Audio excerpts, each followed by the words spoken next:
Well, it is. It's almost July, isn't it? Oh my goodness. I am stopping for 45 minutes and having a break as I have a glowing orb next door to me. If it gets annoying, I will turn it off. And all of these streams that I've done throughout June, I'll delete tomorrow, I think, because they're all been nothing streams. But yeah, because from July is when the website gets going properly. So keep an eye out on the website at NipponPulse.org. But I've been this month it's been good, it's been bad, it's been hectic, it's been easy, it's been all over the place. It's been a month of ages. This month has been a year in a month. Oh my god, everything has happened this particular month. It's been crazy. So in some ways I'm going to be glad that this month is coming to an end. In some ways it's going to be sad to see this month go because bad things have happened, good things have happened, strange things have happened. It's really weird stuff. Russell is here, and Russell knows the drama of the month has continued because yesterday I lost my brakes in the car, as you would, just to keep the month going. And I showed him I don't know, what are they called? The discs? No, they're not the discs. The brakes are the discs. I don't know. The big roundy things that the brakes clip onto, whatever they're called. The drums? I don't know.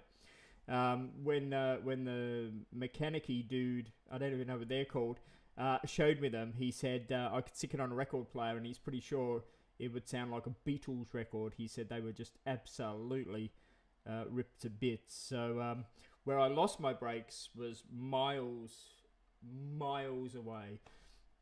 And I thought, oh, here we go. I'm going to have to... the discs. So they're the discs and they're the brakes, are they? G'day, how are you? Have you changed your name? Your name seems to be not as long. Or am I mistaken? Or have you added in some bits? I don't know. How are you? Yeah, I thought, oh no, I'm going to have to get like a tow truck and that's going to be a pain. And but I ended up driving the car with no brakes all the way to the mechanic. And so I am just the most skillful driver known to man, I must say. I'm very, very skilled. And it was a peak period, which is even more impressive. For a legally blind driver, Australia's only legally blind driver, and that's a fact. I am a legally blind driver, but I felt it when the brakes went, and the brakes went because it just didn't like go spongy, and then there was no brakes. There was like they like grabbed, and you could feel it sort of like go bang, and it was just like, and then I like had no brakes, and it was like, oh okay, this is fun. No, you haven't changed your name. It's just my username. Oh, okay. Yeah. Usually it shows your display name. Ah, okay.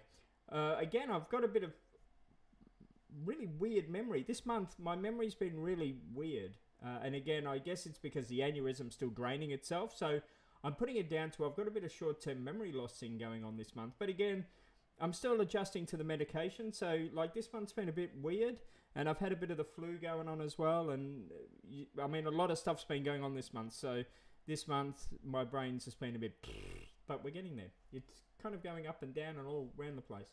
So, anyway, how are we going, Misha? You're going good? So yeah, so lost the brakes of the car, and of course when I went to get it repaired, it went from being this much to being this much, but anyway, that's okay. I did a lot of walking yesterday, which kind of did me good, which kind of didn't as well, because before the car lost its brake, I said to Russell, I said, ever since my operation, isn't weird, and I don't know how weird it is, before my operation, I could walk for like kilometers and it never affected me at all. I'm not the healthiest person. I don't go to the gym. I've got a pot belly, but I could walk and walk and walk and walk and walk. It never bothered me. After my brain operation, I could only walk like a very small distance and I'd be out of breath and huffing and puffing and carrying on. So it's quite interesting how the brain works like that. And I said to Russell, I said, I really feel unhealthy after my brain operation. I can't walk far at all. Well, yesterday I had to walk miles and miles and miles and miles and miles because even though I did get the car to the mechanic, I then had to walk and arrange money and go all over the place and everything. So I think I did, I don't know, maybe 20 Ks walking, or if not more, yesterday. So I kind of did good, and it was kind of warm yesterday. So I think I gave my body a bit of a shock yesterday. The body didn't like it, but I made a point in forcing my body to do it, which kind of, I think, did my body good. I've still got a bit of the flu, but I think it kind of helped. Might also have to do with the live bungee jump you did last week. Did I do a live bungee jump last week? I don't remember. Like, seriously, I have some memory thing going on this month. But again, you know, like, as I say, like, I'm on and see, like, it may not be the aneurysm draining itself, which is giving me this memory loss at the moment. It could just be the medication I'm on, because it's stopping the neuro something or others in my brain. So, you know, I dare say it's a side effect of the medication till the brain gets used to the medication. I don't know. Whatever. So, whatever. I prefer to not remember. It's funny. I'm remembering that I'm not remembering stuff. Isn't that weird? Like, I'm kind of going, oh, I don't remember that. Well, if I'm not remembering that I'm not remembering it, then I must be remembering it because I'm not remembering it. Does that make sense? It's kind of weird. The full run naked. I gave you the flu. I think I've just burnt the candle at both ends this month. That it's given me the flu, and of course I bled this. You know, I had some bleeding this month and that, and you know, a lot of things have been happening this month. So it's been a good month. It's been a bad month. It's been an unusual month. It's been a long month for me. It's been a really long month. When I was walking yesterday, in fact, after the car lost its brakes and everything, it was only yesterday I thought, wow, we're still in June. You know, this month for me has just been super duper duper duper duper duper long, ridiculously long. So, will I be sad to see June go? Yes and no, because for every bad thing that's happened in June, there's also been good things that happen in June. Like, for example, was it bad that I had a brain operation? Well, no, because that brain operation saved my life. You know, was it bad that I had a brain aneurysm? Yes, but, you know, the bad equaled the good. You know what I mean? So it's like, it's an unusual month. Was it bad I lost my brakes? Well, yes. Did I die from it? No. So, you know, the bad equals the good. And, you know, it's been a weird month. Nothing's been an over drama, if that makes sense. Nothing's been too... Which is weird. Before the operation, everything would have been a drama. Losing the brakes would have been a drama, as an example. Everything's been pretty much within its stride after it. So the pain off the brain has been... I've been able to handle things a lot better, which is good. How long before it drains fully? 6 months it's going to take to drain fully. 6 months. Average June in Australia. Oh my God. Yeah, but see, the average June in, like, this will be, like, the average June in Australia, this is true. Like, my life is full of dramas the whole way through. So every month will be like this. The only difference is, because I had pain, constant pain 24/7, it was really hard to deal with these constant dramas. That was the point.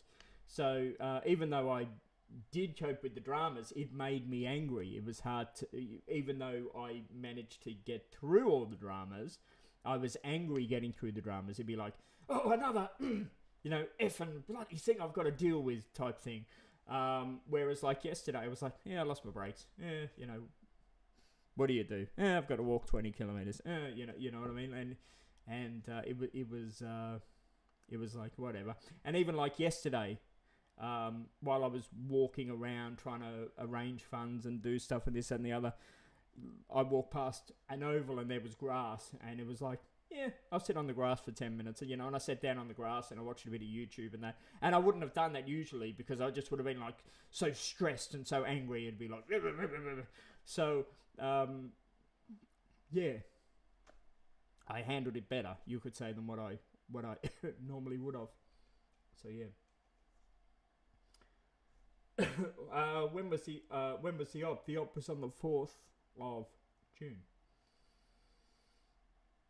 4th of June was the op. Hey Sam, how are you?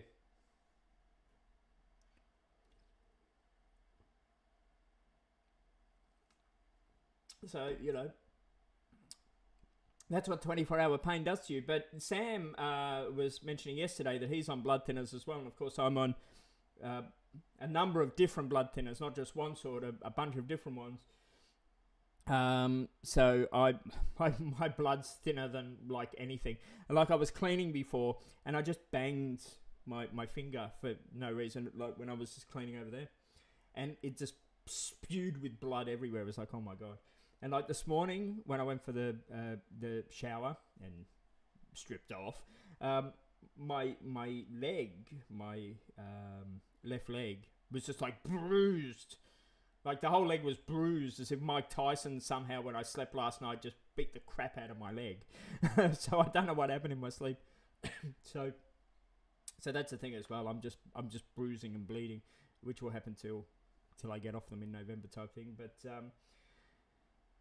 yeah, you know, yeah, it is what it is. It looks like I'm going to have to buy excess luggage for the plane. I don't think the 10 kilos of hand luggage is going to do too good, because the things I have to take to Victor, and that is basically, yeah, he says. Anyway, what's going on? It makes your legs freeze. Yes. Well, I mean, Perth is very cold this time of year anyway. So I feel very cold anyway, but yeah, no, I do get that, Sam. Luckily, the car, because I've been getting up to work and everything at 4 in the morning. Luckily, the car's got heated seats. Oh my God, this is the first car I've ever had with heated seats. What did we do before cars with heated seats, I tell you? But from July, of course, check out the website, because the videos will be on the website, okay? So they'll still be YouTube videos, you just won't be able to see them on YouTube. You'll have to go to the website to watch the YouTube videos, okay? And there's already some there ready to go. You never know. If I'm really bored later tonight, I might release the 1st of January one tonight. I may not. I don't know. See how I feel. See if I'm bored. And I'm not quite sure how often I'm going to release them when I'm away on holidays. I'll be recording stuff all the time when I'm over there, the food Victor and I eat and where we go and this, but I don't know if I'll release it like once a week or twice a week or whatever, but don't worry, just keep an eye on the website, and even if it's once a week, it'll be like for a long period of time too. Just keep an eye on it. The log on Top Gear, yeah. Yes, I remember that episode. I used to like Top Gear in the old days. Aren't we old? Yes. I remember the train, Sam, I went on that had the log fire. It might look like my eyes are a bit funny because I'm looking over here, but see, the camera is over there for some reason, and maybe I should move these things around. Anyway, what have you all been up to? Anyway, I've got nothing to tell you. It's just I'm having a rest while having a drink, so I thought I'd pop on. Is Carrot in a Box coming out of retirement? Well, I'm thinking about, this is what I'm thinking. Good question, and I know there was a no vote from Russell that came in, but this is what I'm thinking. I'm thinking Carrot in a Box on a bigger scale. This is what I'm thinking. So before, it was me saying to all of you, you know, like A or B, Carrot in a Box, right? But what I'm thinking is doing Carrot in a Box on a bigger scale where you all compete with each other. So I would be the host, and then I would get at least 2 of you on webcam, and you would play off for a prize, so maybe a cash prize or something. So you would have to enter the competition. You would be required to have a webcam. And so, for example, let's use this as an example. Misha and Russell would be the contestants this particular week. You would both require to have a webcam. One of you would be the beginning contestant. So, for example, Russell would be told in advance whether or not his box would have the carrot in it, at which point he would have to convince you whether or not he did or did not have the carrot in the box. On the webcam, he would have 5 minutes to convince you whether or not he did or didn't. You know how carrot in the box works, you two. Anyway, and then if he won that episode, he would win, say, like $10 or something. You would be eliminated. He would then be the rollover champion. The next contestant the following week might be Sam. He would play off with Sam. If he beat Sam, then his rollover money would increase to, say, $20 type thing. But if he lost, then he would take his 10, and then Sam would win the 10 type thing. And then and then there might be a grand prize after 5 weeks or something. I don't know, something like that. So I was thinking maybe doing carrot in a box like that. Maybe. Something like that, potentially. Rather than me just sitting here with the 2 boxes like before and going A or B, playing you guys off with one another with carrot in a box. You don't still get what carrot in a box is as a new viewer. Quite simply, carrot in a box, there's 2 boxes. This is how simple it is. There is 2 boxes. One box has a carrot in it. One box does not have a carrot in it. There's box A and box B. And you have to convince the person that, for example, box A, you have to convince that person that box A has the carrot in it, even if box A does not have the carrot in it. So the idea of the game is you have to end up winning the box with the carrot in it. It's a game of bluff. Did I explain that correctly? It's a game of bluff. So basically, if I open the box and there's no carrot in the box, I have to convince you that there is a carrot in the box, so you swap your box with my box. So I end up with the box with the carrot in it. It's the world's best game.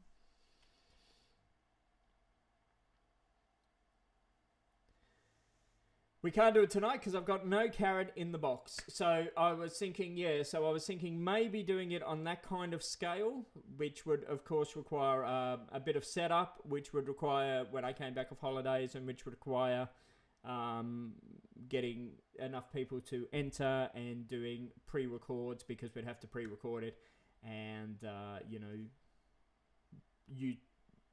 playing off from one another. So... you would play off from one another, trying to convince each other who has the carrot in the box. And then if you can get through, say, the 5-week series, which is 5 people, if you can beat the 5 people, then you would win a grand prize of something if you can win the carrot in the box. Do you speak Japanese? No, not really. Konnichiwa and Ohio. And Don Quixote, and that's about it, really. No, I've never been in a situation in Japan where I've really needed to speak Japanese. I don't think any of us have. All of the people here, pretty much, Misha, Russell, have been to Japan God knows how many times, and none of us have ever really needed to speak Japanese. Most Japanese people speak the basics of English. The good thing is when you go to restaurants and everything, there's usually pictures on all the menus and that you can simply just point, or they have English menus, which is pretty good. Train lines are pretty much all color-coded or in English. Things like Google Maps kind of crap, but there's navigation systems and that you can use on your phone these days that are pretty easy to find. If you go to electrical stores or shops or anything like that, it's pretty much all in English, pretty easy to understand. I don't know, Misha, Russell, have you ever found it anything complicated over there when you haven't, that you found it difficult?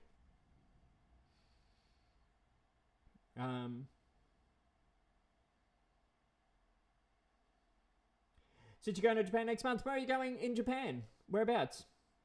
The problem is, and the because you're new here, the thing you've also got to understand is, which I found very early as well. My very early trips in Japan, I was going to learn a couple of sayings, some basic sayings in Japanese.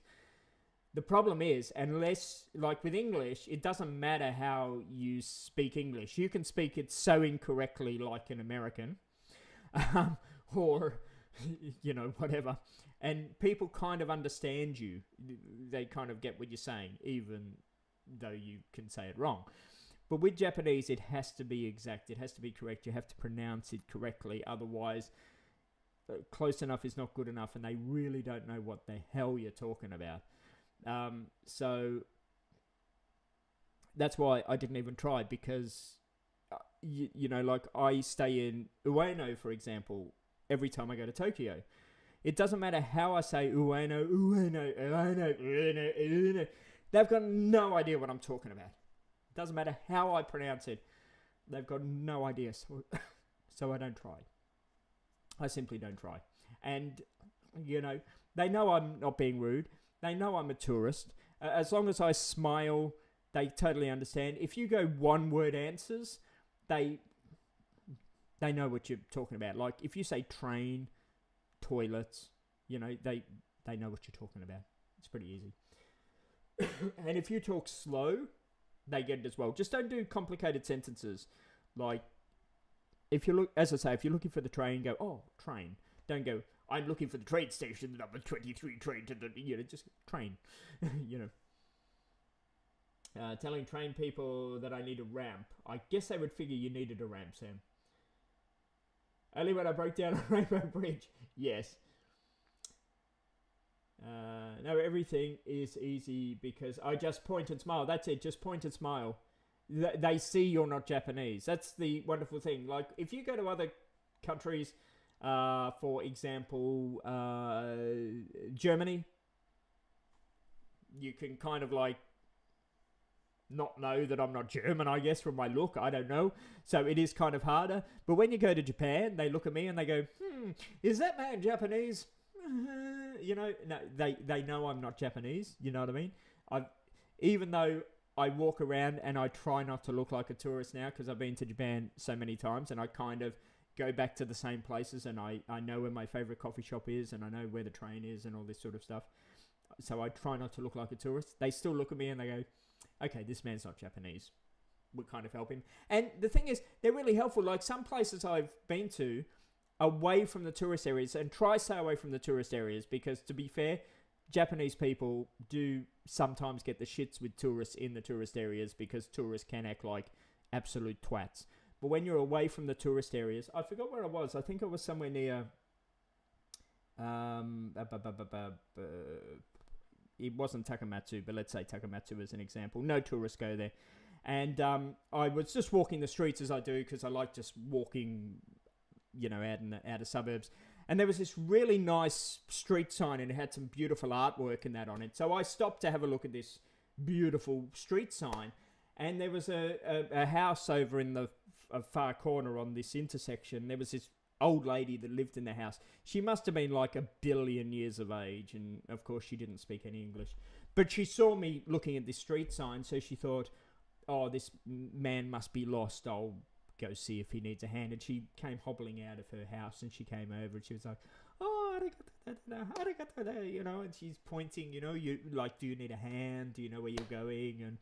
And so they'll actually, once you're away from the tourist area, they'll actually come and approach you and actually try to engage with you and actually, ask if you need a hand or smile at you and be friendly.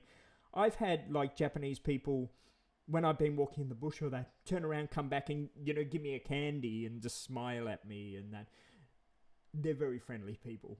And again, they don't expect you to speak Japanese. They don't expect that at all. They kind of, it's weird. They kind of know what you want and where you're going and what you're doing. So don't panic. Just stay Osaka for 10 days and Tokyo for 4 days.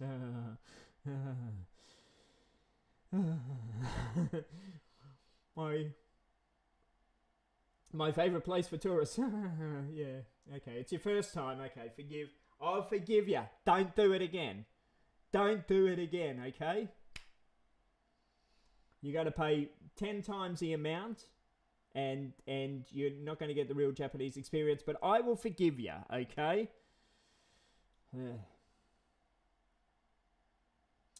Arigato gozaimasu. NipponPulse.org, that is a website. The thing is, I look Chinese, so they might mistake me for Japanese. Nah, they won't. And especially not if you're in Osaka. Now, to be fair, Osaka's a bit of a hard ask because all the tourists go to Osaka, especially an area called Namba, and I dare say you're going to hang around Namba. Namba is going to be super duper expensive. It's going to be kind of dirty because the tourists are like really dirty. It's going to be busy. The tourists are going to be a bit of a pain. It's going to be... I don't want to put you off because it's your first time in Japan, but it's not going to be a real Japanese experience there.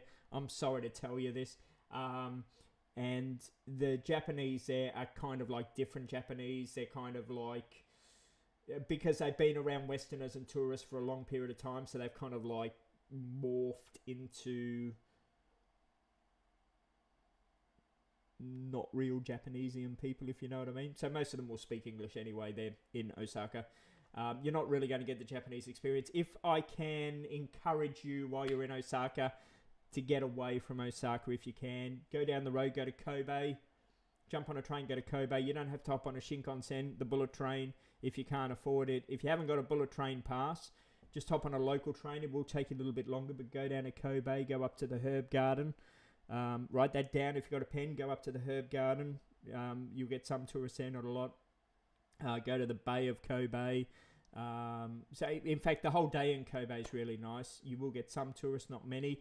It will be a little bit cheaper down there. It'll be a little bit more relaxed. You've got some nice little markets down there as well on the bayfront. You can spend a really nice day there. It's going to be the month you go is going to be extremely freaking hot. Unfortunately, you go in there in the summer, so Kobe will be really, really nice. You know, being down by the bay, and the markets. You get a nice little breeze in. Catch the cable car, the gondola, whatever you want to call it, up to the Herb Garden at night. Get a nice meal up there. See the sun go down. See the city light up. Nice. And be away from the tourists. Because even though Osaka is okay for your first time in Japan, it is extremely busy. It's extremely expensive.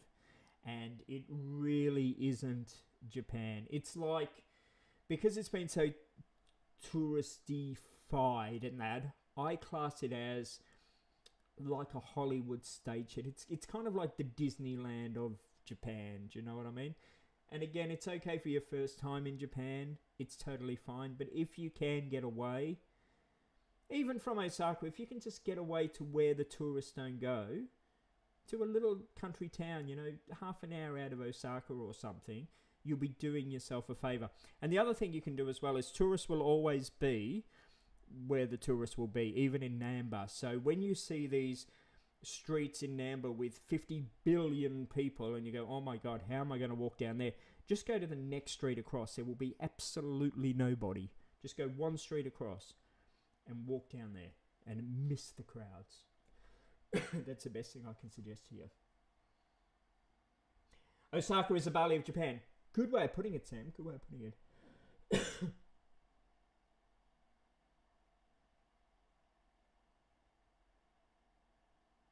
Also going to the expo. Well, if you're going to the expo, excellent. The good thing about Tokyo, see, is I'll never bag Tokyo because Tokyo is the largest city on the planet, population-wise and that. And even though you've got the tourist areas that are just a friggin' nightmare, like Shinjuku and places like that, you've got the other side of Tokyo where there's zero tourists. None. Absolutely none. Like Saitama, for example. Saitama's terrific because there are zero tourists. You've got the oldest Edo town that was never touched by the war. The only Edo town that was never touched by the war, which is out a little bit past Saitama. Again, zero tourists. So the good thing about Tokyo is you can avoid the tourists 100%.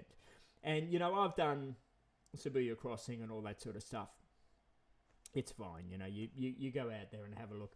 Shibuya Crossing is only busy, and it's only the busiest crossing in the world because of the tourists.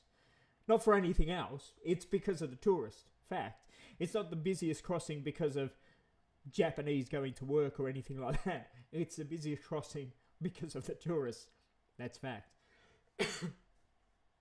But you can avoid that. So that's a wonderful thing about Tokyo. You can go look at those areas very quickly. And may I suggest, look at them early in the morning when there's no tourists there. Sort of like pop in, bugger off before the tourists wake up. And then go over to the other side of Tokyo. Fantastic. Terrific. But with Osaka, you're kind of stuck. How are you getting from Osaka to Tokyo, though? Are you catching the Shinkansen? And if you're catching the Shinkansen, do you have a JR pass? Are you using it to the full capacity? Do you have the 7-day pass? And if so, are you using it for the free accommodation? Or are you just simply going Osaka to Tokyo? Forgive my cough. Oh, you're going to go now? Oh, that was quick. All right. See ya. Shinkansen, yeah.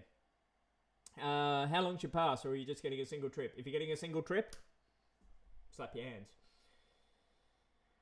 Free lookout in the government tower. That's right, Sam. Yes, there is.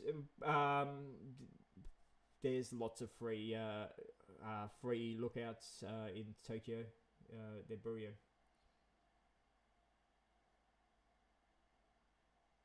You're actually going to go now. Goodbye. All right, goodbye.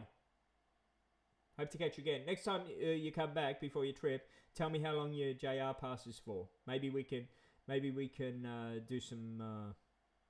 Maybe we can throw in a couple of hidden gems for you. Get some really good value out of it for you. Because we love the JR pass. Oh my god. But don't let us put you off. Osaka is great, especially for your first trip. It's just we're bitter because we've done Osaka and then we did the rest of Japan. But just like you, we all started with our first trip to Japan in Osaka. We all did that. So don't get us wrong. We all did that. What you're doing, we did. All of us did that. But we've just moved on from there.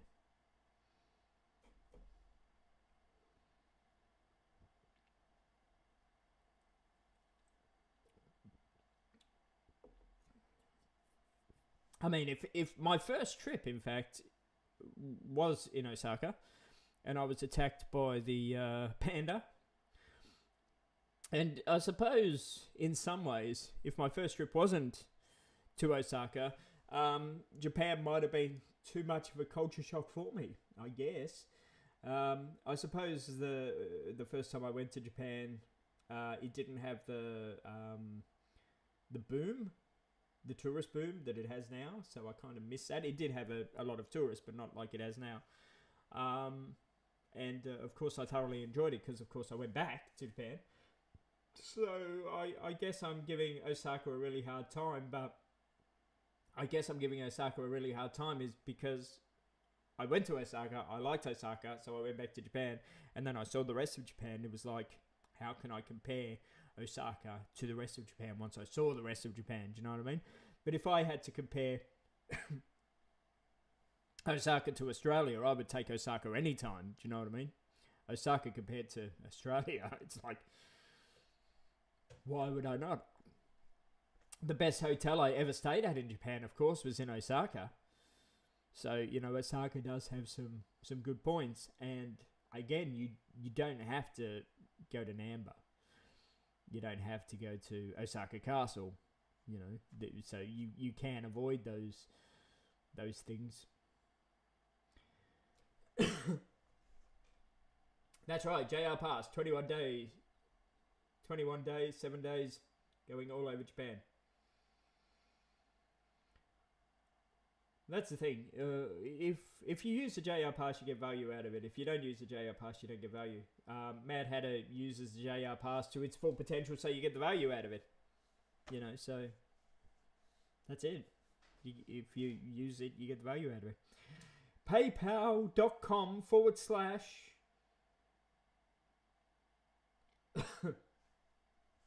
I'm all abroad. That's me, yeah. People keep saying they are riding Japanese fastest operational trains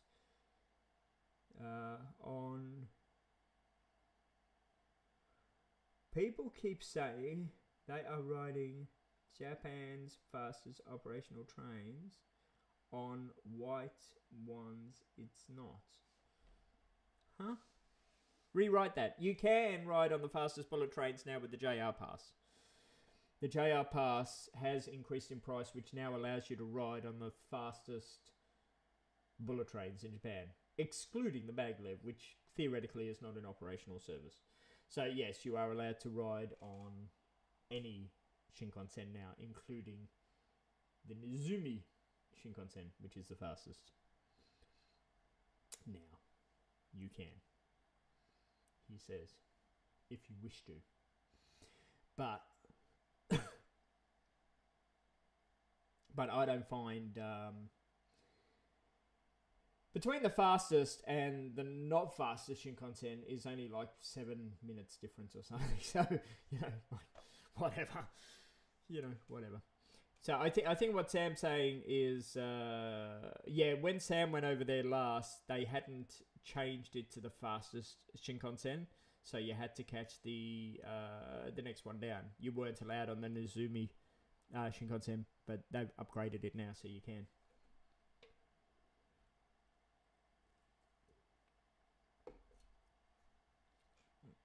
You can go on any Shinkansen now. Any. Even the brand new class Shinkansen, which I forgot what it is. And then when the newer class Shinkansen, the X something or other, whatever it's called, goes into service, you'll even be able to go on that one. And then, when the maglev eventually goes into service, there will be an upgrade to the JR Pass for that one as well. They're saying. That's what they're saying. But that's a long way off. So yeah, that'll be really expensive, that pass, I tell you. He says.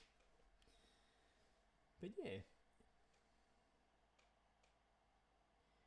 A couple of cake pies should have a good time first time in Japan. Hope I haven't put them off Osaka. Because, let's face it, we do give Osaka a hard time. But we all started Japan love in Osaka, I think.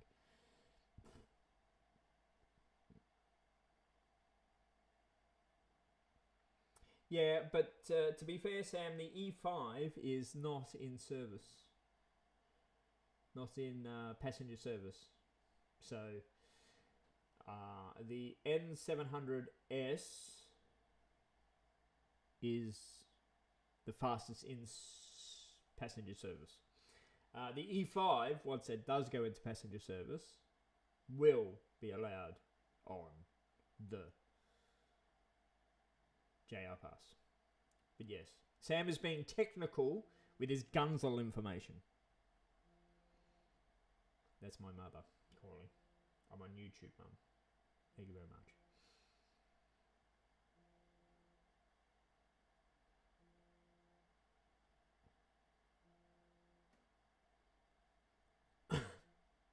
I haven't been on a Shinkansen for so long. Oh my god. Of course, this trip I won't be going on the Shinkansen either. I'll be going on the bullet train in Korea. Bullet tram? Could you picture a bullet tram? That'd be fun. Anyway, I won't be on for much longer. As I say, this was only a quick jump in while I had a rest. Cleaning the house today, doing some spring cleaning. Yesterday, lost the brakes in the car, so that was an expensive day out. Oh my god. One step forward, two steps back. Every time I plan to go away, all these bills and problems come in. I don't know, it's something to do with life. Still cool how fast it goes. Yes. It is, Sam. That it is. Very cool. Trains are amazing. How fast does the E5 train go, Sam? Can you tell us? Mad Hatter, I think, by the way, I will be able to come and see you. I think. That's about all I can tell you at this stage. I think I will be able to come and see you. It'd be good to compare the Korean Shinkansen with the Japanese. Yes. Well, in comparing, well, to be fair, I can already tell you what it'll be like to compare the Korean Shinkansen with the Japanese, because I've already ridden on the Korean Shinkansen, because the Korean Shinkansen are the same as the German. Is it the German Shinkansen, Sam? Is it? Because I've been on them in Germany, in Europe. They're exactly the same. So I've been on them and in Europe, and they're pretty good. So the ones in Korea are really old. They're slowly replacing them with a Korean built one. Unfortunately, the Korean built ones, there's only a couple in service, and when they were running, didn't suit my time, so I didn't book them, unfortunately. So the one I'm catching is an old one, which is the one that's running in Europe. Like they're similar to the Eurostar. So I've been on them before. Very comfortable they are. Yeah, very comfortable. How can I compare them to the Shinkansen in Japan? I think the Korean ones looks like the TGV. That's it. Yeah, they are. They're TGVs. So they're quiet. They're smooth. Which one are better to travel on? I would say. Interesting question. The Japanese ones feel like you're just traveling down the road, if that makes sense. Smooth, quiet, but it feels like you're just traveling down the road. The TGV one, the one in Korea and in Europe, feels like you're going on a long distance journey. The interior and that, it's more darker and more like you're really set in for a long journey type thing, through its design and everything. But of course I'll be filming it, and I'm going first class in the TGV in this particular train, so you shall see it, but you'll see what I mean. It's like a different mood in this particular train. They do have a rail pass. Yes, they do, but of course I'm only doing one trip, so I didn't need the rail pass. But yes, they have a rail pass because their bullet train network, of course, not as extensive as Japan, but they do have a number of different bullet train lines in Korea that you can get a tourist pass for. That allows you to travel all around Korea and jump on and off and do all sorts of things with it. And I was watching some videos of tourists doing it, and pretty much every train station in Korea, bullet train station, there's some bullet train stations in the middle of nowhere that looks really interesting, that has a hotel that the tourists literally jump off in the middle of nowhere, stay in the hotel overnight, catch a bullet train the next day. Looks really interesting, looks really good. So it could be a potential future holiday for me to do something like that. So yeah, looks a lot of fun, and pretty much I think a little bit cheaper even to travel on than, of course, the Japan system, because the network's a bit smaller. So yeah, I think if you've never been to Korea before, like I haven't, I think it's going to be a little bit of an eye-opener, and I think it could be a potential good little holiday for us all in the future.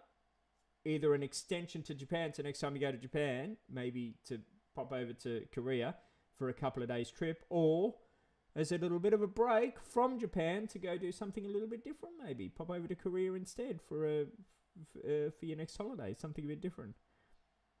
I think it's going to be an easy holiday like what Japan is. I think it's going to be good. And of course, from Bhutan, you can see Japan, which I will be able to show you. So on the beach, there's a walkway with a tram and all that sort of stuff, and there's a jetty that you can go out and you can see Japan from the jetty. So you know you're very close. You can catch a quick ferry, which only takes like an hour, I think it is, from Busan to Japan. So, you can literally just do like a day trip if you want. You can just be like in Japan and go, I'm going to Korea for the day to Busan. Of course, I'm doing the overnight ferry. But, I think hopefully when we go over there, hopefully Victor's going to show us around to some pretty good sites, which I'll be able to show you on the website, which will maybe open your eyes and go, that's worth going to have a look at. I think it's going to be really cheap over there. And I believe the street food's extremely cheap. The hotels are cheaper than Japan. I've discovered that already. And again, they've got bullet trains over there, which I never knew, which can zoom you around the country. If you don't want the bullet trains as well, they have regional express trains or local trains that go the same route as the bullet trains as well. So you've got 3 options all going to the same locations at different prices. So like I could have gone from Seoul to Busan for like nothing. The only thing is it would have taken a lot longer. So, options.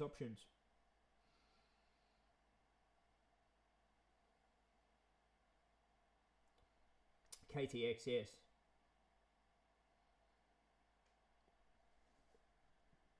I'm going to compare Konbini food, absolutely, because that's all I'm going to eat.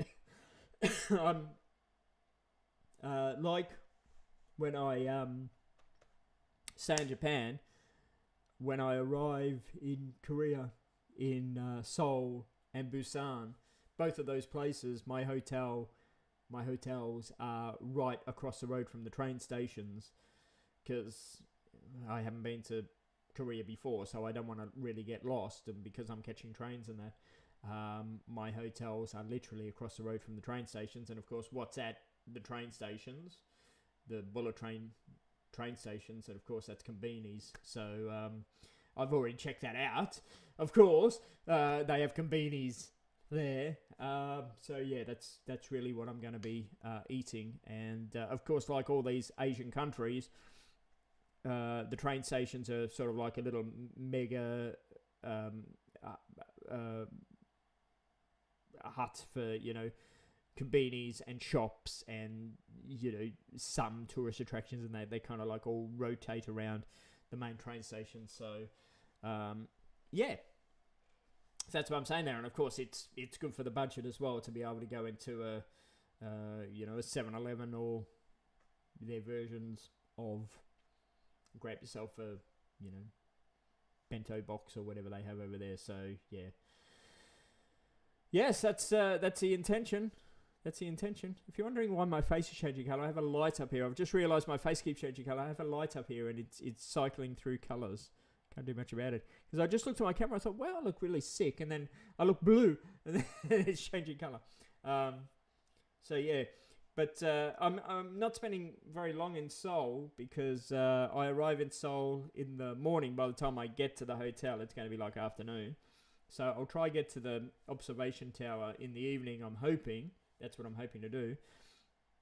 And I'm going to be super tired because I can't sleep on planes, of course. And then the next time I'm going to the DMZ, that's going to be an all-day thing.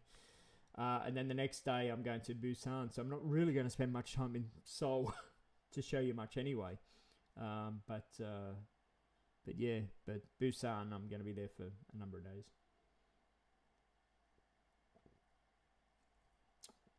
But hopefully, there'll be a bunch of stuff to show you, and you might want to go. As I say, I don't know how often I'm going to update the website. It'll be at least once a week. And even when I come back to Australia, then I can update it more. So if it's only once a week, don't panic. When I come back, there'll be many, many weeks of stuff to show you. I'm taking lots of memory cards and all this sort of stuff. If I can update it twice a week or whatever, I will. But like, don't panic. It'll be it'll be updated when I can update it, type thing. But Pauline asked if I'm going to be live streaming all that when I'm overseas, and the answer is no, not at all. I'm not having any SIM cards or anything when I'm overseas because the budget is definitely not going to allow it. Now that I lost my brakes in the car the other day and had to spend over $1,000 to fix my car.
Anyway, final drinks. Anyone want to say anything? I must go cook.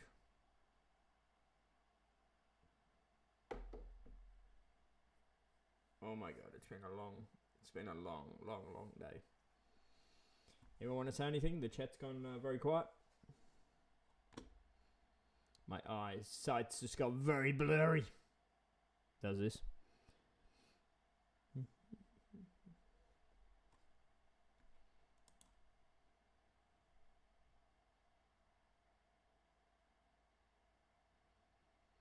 Nothing, man. Lost my brakes yesterday in my car. I'm just about to go and cook dinner. I was just having a break. It's just been a big day.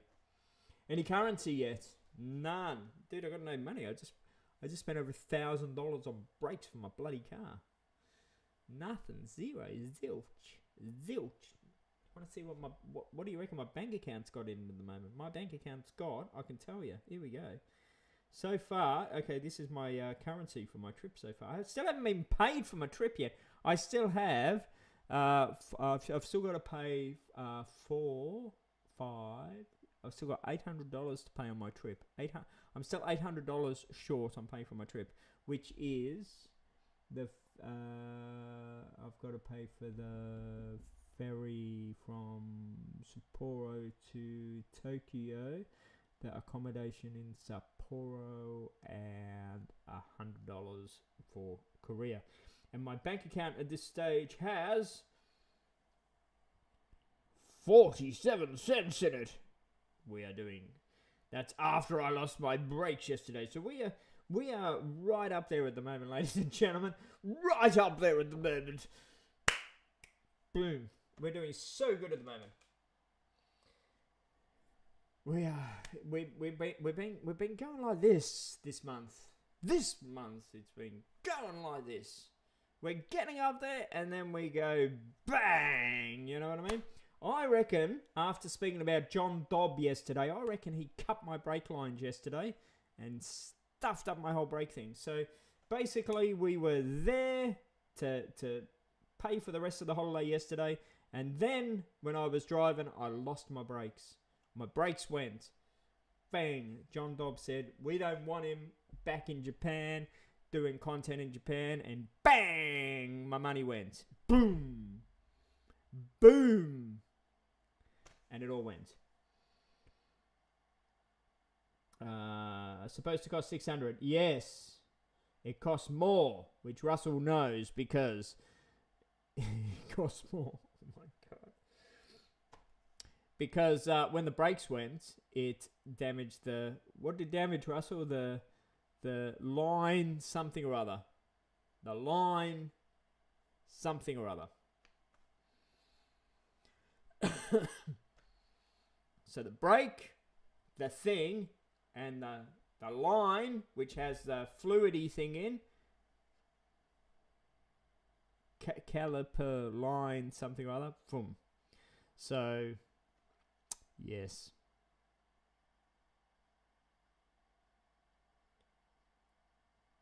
The disc, the brake, and the... What's the tubey thing called?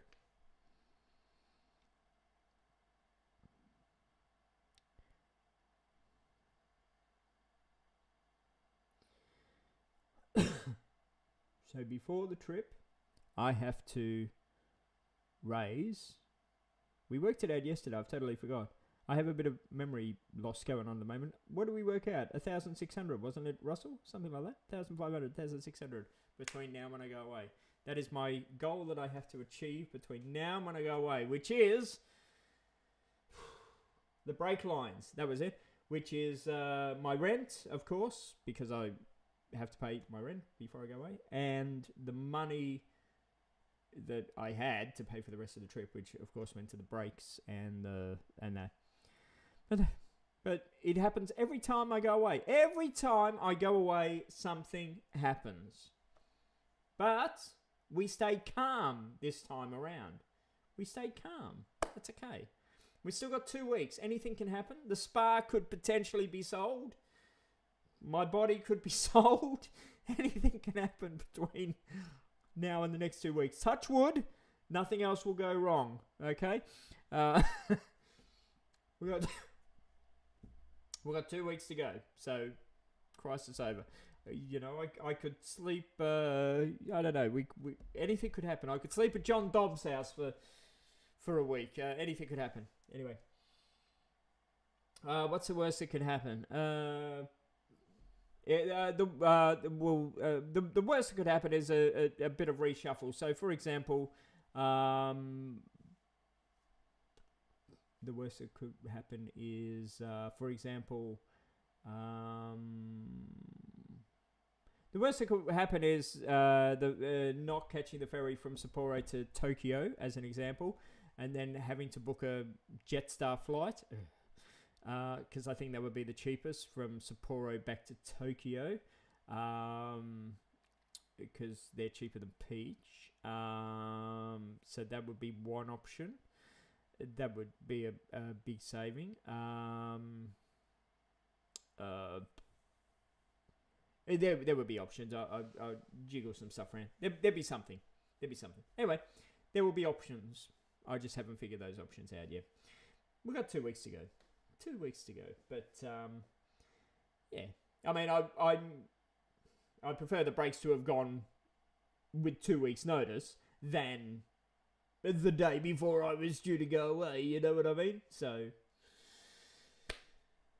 yeah, we've got 2 weeks to go. That's okay.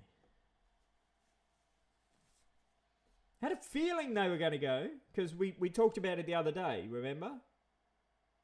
I didn't realise they were going to go in a big way.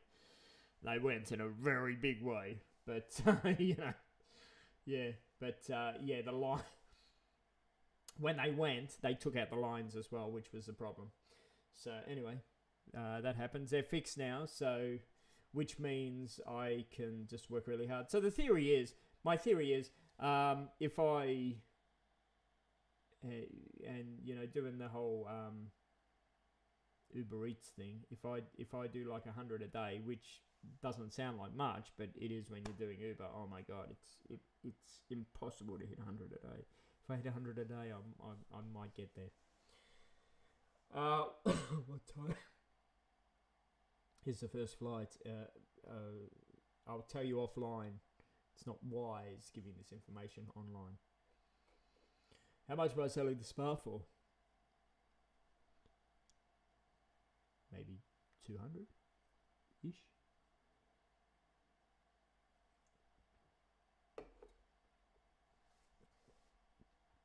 Do you want me in it?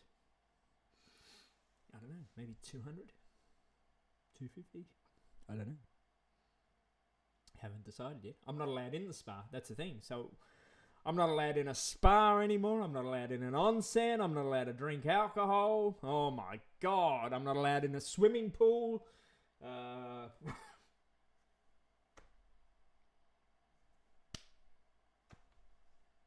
All these things I'm not allowed to do now. I'm not allowed to jump out of an aeroplane.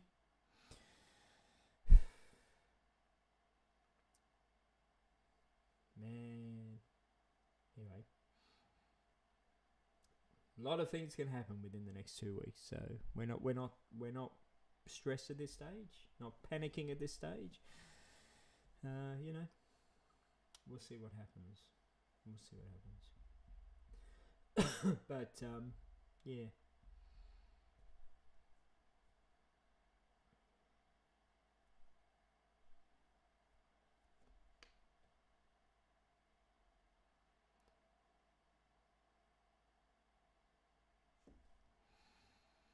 Yeah, it's not so much the blood thinners that I'm on, Sam, with the spa. It's the thing they put in my head, in my brain at the moment. Um, that's what the problem is. So it's not the blood thinners. It's a surgery site in the brain. So it doesn't create pressure in the brain at the surgery site. The spa from those wild parties. That's the spa. That's the one we're talking about. That's it. So it's got a little bit of DNA in there. A little bit of DNA. Those of you that are looking for a it's like a gotcha porn of if you want to have a baby and you don't know what it's going to look like, we got the spa for you. You know what I'm saying?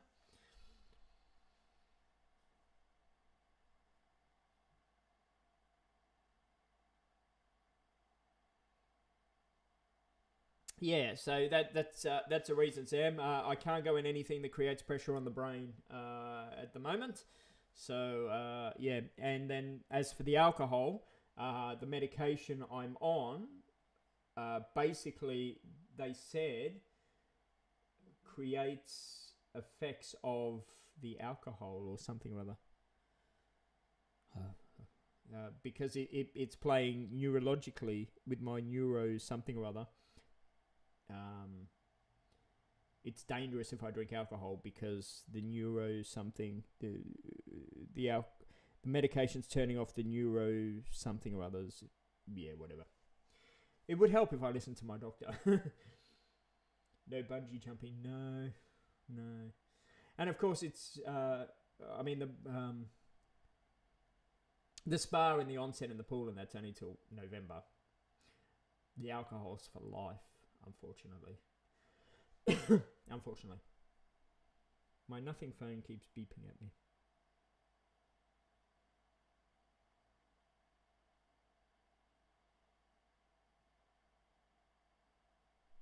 It's my housemate.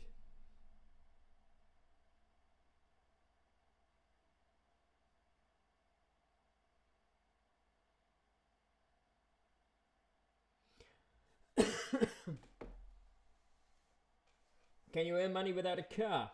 No. No, I'm not selling my car. Oh my god. I have a nice car. My car is nice. I have a nice car.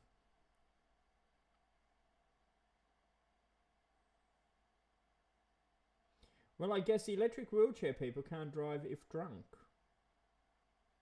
Nobody can drive if drunk. Yes. So, yeah. They did explain what the medication does, but I didn't pay much attention. They said it turns off the neuro something or other. Neurological something or other in the brain, which stops me from getting the migraines. But because it's turned them off, I can't drink the alcohol. Because if I drink the alcohol, it does something. Oh, driving a wheelchair drunk. Oh, you could. It could be fun, I guess. Can you get a fine? Can you get a fine for drunk wheelchair driving? That would be interesting. So, I mean, I was saying to Russell yesterday as well. It's like if I get close to the budget in the next couple of weeks, it's not going to be that drama filled. It's just the daily budget when I'm overseas will just be not as good as what it's going to be. Which really, the daily budget between good and better isn't much of a difference anyway. Type thing.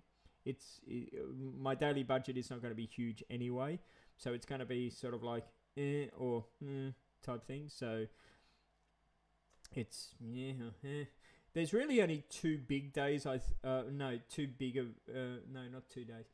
There's only going to be 1 day in Japan where I think the budget might blow out. That's the 1st of August. that's going to be, I think, a budget blowout day in Japan. But I think when I meet Victor in Busan, I think there's going to be a couple of days where the budget might blow out, depending on what he wants to do or where we're going to go. But the rest of the time in Japan, the budget isn't, I think, going to be that important because I can just like have food, cheap type thing. I can go really budget-fied. But yeah, the 1st of August is going to be a bit of a budget killer, I think, and Busan for at least 4 days, I think it's going to be a bit of a budget killer.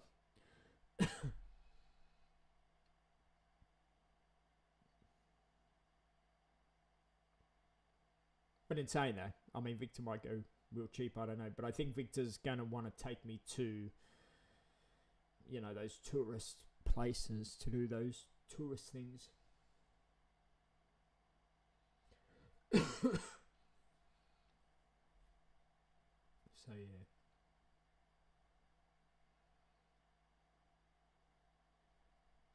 But we'll see. We'll see. We can do what we do. As long as the rent's paid by the time I go. I've paid for my insurance. As long as my accommodation's paid for, you know.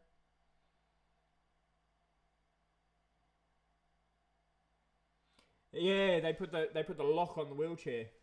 Let me just turn on the heater because I'm cold.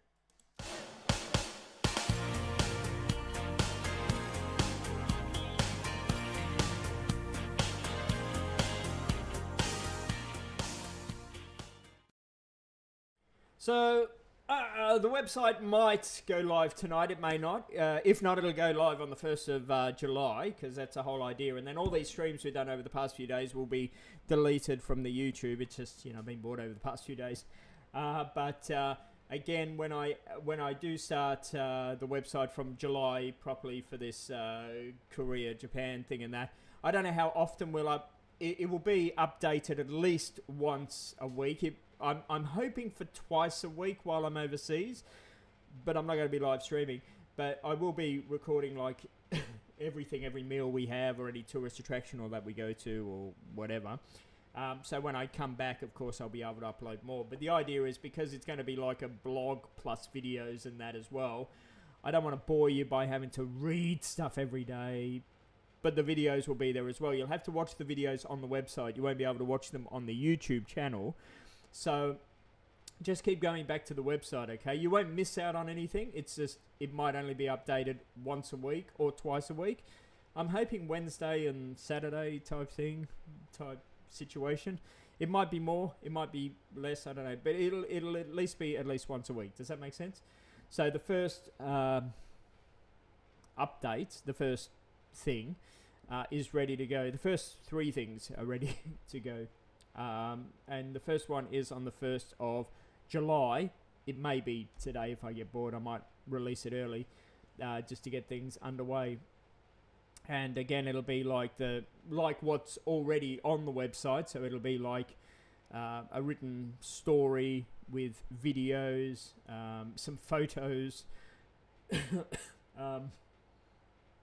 and then it'll explain where we are and what's happening, maybe a little bit of history or whatever and what's going on.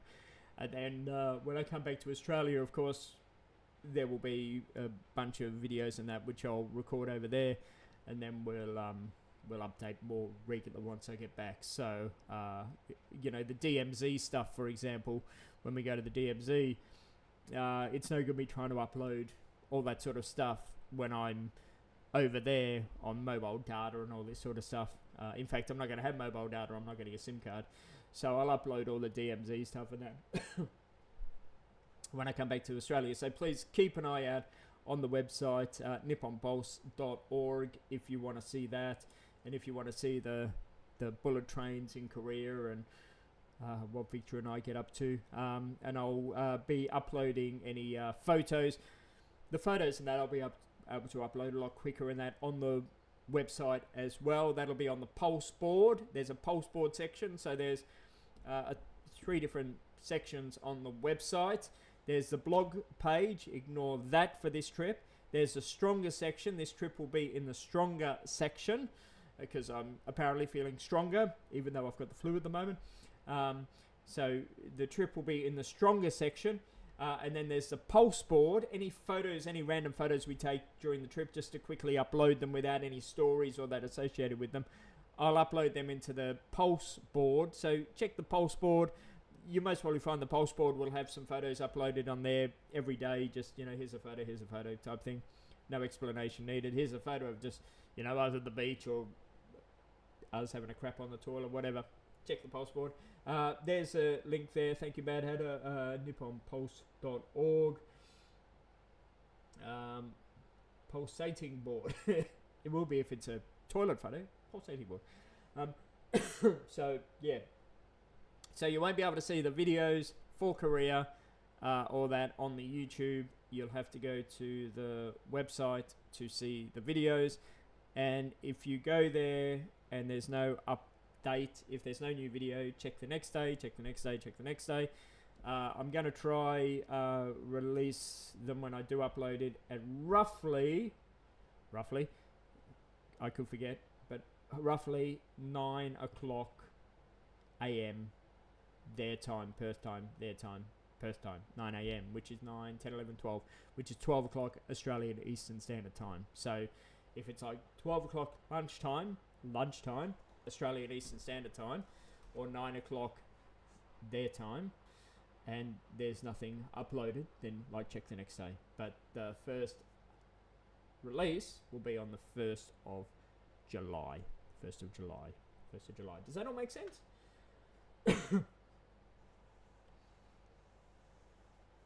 Yours goes 10 kilometers an hour. That's good, Sam. That means you're following the law.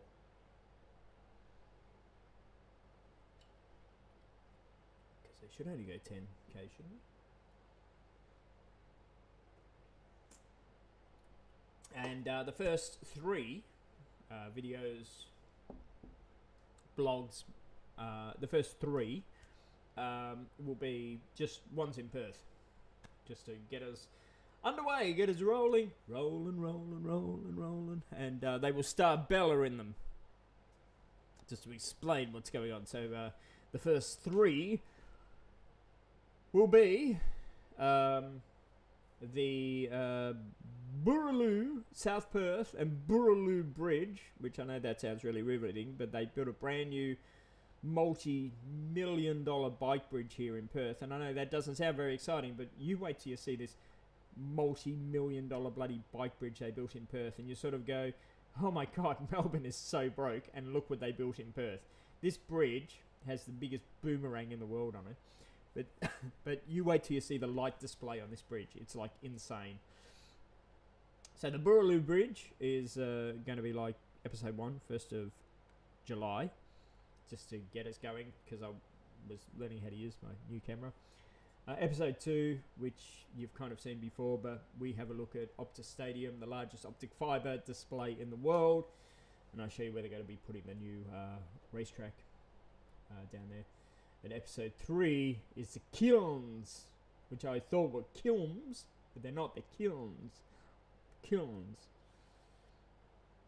And then episode 4 will be the flight, and then Korea, and yes, all that sort of stuff. So that's what's going to happen,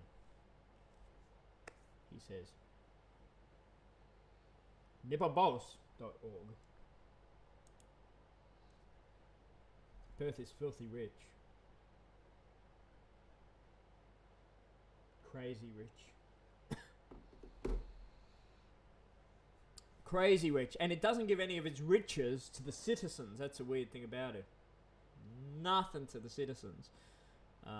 They just bought over here. We're saying they give nothing to the citizens. They just bought. I don't know if this news made the eastern states, but you know how there's a housing shortage all around the country. They just bought over here a 5-star hotel. I've forgotten what the name of the hotel is. 5-star hotel. And they're turning it into community housing.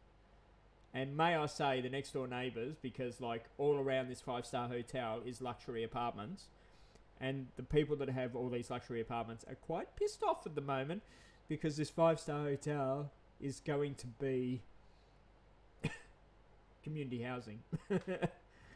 They're literally just going to hand out the keys to all these rooms, 200 and something rooms or whatever, to Aboriginals, and everyone will go, there you go, bladder.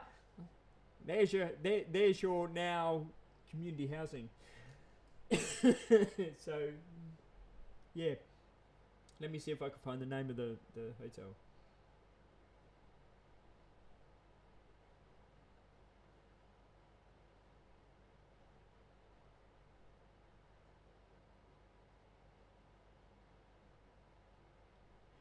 The Fraser Suites in East Perth. The Fraser Suites. The state government purchased a building for 105 million to address a housing shortage. The 19-storey tower will offer approximately 236 apartments, including 1 and 2 bedroom units for singles, couples and seniors.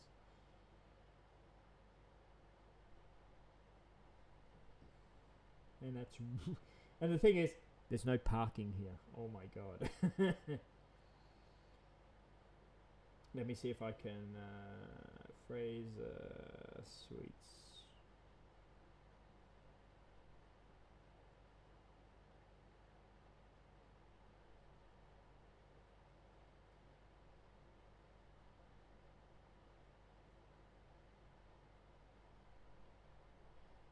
So the Fraser Suites in Perth, that's the oh, I don't know if you can see it.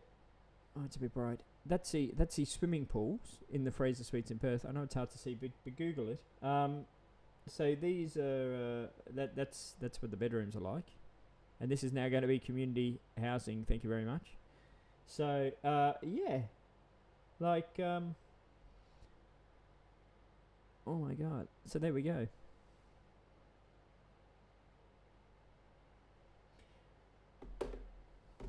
Why not? He says, why not? Thank you, Mr. Government. Hey, bloody, you come down to the swimming pool. Hey, we have barbecue and a cooperative. Yeah, right. Get to play in the wobbler. Yeah. Oh my god, like interesting times in Perth. But yeah, Perth is always been rolling in the money. So we look at it in, I think, episode 3. The infrastructure build over here is just extraordinary, and they do spend a lot of money on infrastructure. So when they build stuff, they build it very, very, very, very, very, very good. Unfortunately, nothing rolls back to the citizens as such. So like, gas is expensive, electricity is expensive, all that sort of stuff. But you know, what do you do? Anyway, final drinks. Anyone want to say anything before I go? Because I got to go cook. Got to eat. Got to get up early in the morning and work.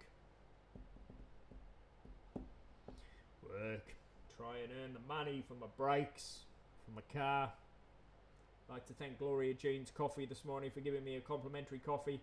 Thank you very much, Gloria Jean's. Thank you. Very kind of you. Very supportive, Gloria Jean's. They were very concerned when I was going for my operation. Very caring. They always ask me every day, how you feeling? You know, going okay. Very nice. They gave me a coffee today. Very nice. Very good of them. How's the milk? The milk's going okay. I will never deliver to Australia Post again. Yeah. Never again. Think about, I need to dye my hair as well, because it looks like I'm bald, but I'm not. There is a lot of hair there. It's just the colour of my hair makes it look like I'm bald, because you can see my scalp. So before I go away, I need to dye my hair. And then get it cut. I need to get it cut, of course. That's why it's a mess at the moment. I need to let it grow so I can get it cut. Anyway, good night, everybody. Don't forget to check out the website. Check out the website. Check out the website. If I can see the stats, I can see how many people go to the website.